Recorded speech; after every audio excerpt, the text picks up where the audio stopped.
I want to understand a statement that you made while you were on tour. I think this was when you went to the Ashanti region. Yeah. And you talked about the fact that you want to bring the sea or dredge the sea into Kumasi so that you can open up a port there to make it easier for the containers to reach there. I'm sure you've seen the reactions to that statement. Yeah. Are you surprised that people are interesting. reacting this way? I'm not surprised. I'm actually happy because, you know, I was looking at, like, you know, the national games to be a big thing, and then to have one statement made and it's kind of competing with the whole national games, you know, it's a great trend, you know, but I have to be able to explain myself to people to understand. Okay. My vision is not to come and sort of push or encourage people who are traveling out of this country to go and buy things and bring it back to sell. You know, my vision is to bring industrialization into this country, and then after, let it become a template that African countries can also replicate, just to stabilize our economy.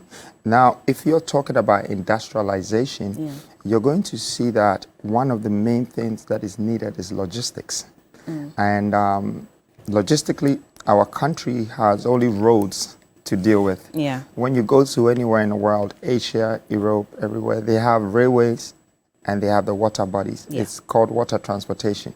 You know, you have the ferries, you have the canals, and then besides the canals and the ferries are new cities that are coming up in areas where people are living. So for me, I looked at Ashanti region when I was there, since I do my research in almost every region. And I realized that, you know, maybe 30% of the furniture in this world has probably come from Ashanti timber. Yeah. You know, how did they even get it out of that place? They must have been driving a lot of timber logs, tracks, and going up and down. And then you're talking of gold. We were at some point the second biggest gold producers, and I think the most gold comes from that sector. You're talking of farming. There's so much, and I like reading maps. So, you know, I've been doing it since I was a kid. Since I was 16, I found out that the Atlantic Ocean, the Indian Ocean, and the Pacific Ocean has surrounded Africa. So it makes it like an island as a continent, where I realized that people only cross the water to come to Africa to search for treasures, you know, opportunities. So when I was looking at the map, when I was in Techiman, I discovered that they had river tunnel there. And the river tunnel goes all the way to the border. Okay, that's the map on the screen. Yeah, so you see it. Tunnel is somewhere there, and it goes to the end. You see Second D is there. And then when you come to this end here, you see that's tunnel there. Yeah. And tunnel comes all the way, it's the sea. Okay. So you just open it and it's connected. You just dredge it and it's connected. It becomes a pathway. It's been sitting there for hundreds of years. No one has connected it. Okay, but tunnel leads you to Techiman. Techiman is the biggest cocoa producer in the country. Where are their cocoa going? And if we're distributing it amongst 10 regions or even within the West African countries, you still need to connect it there.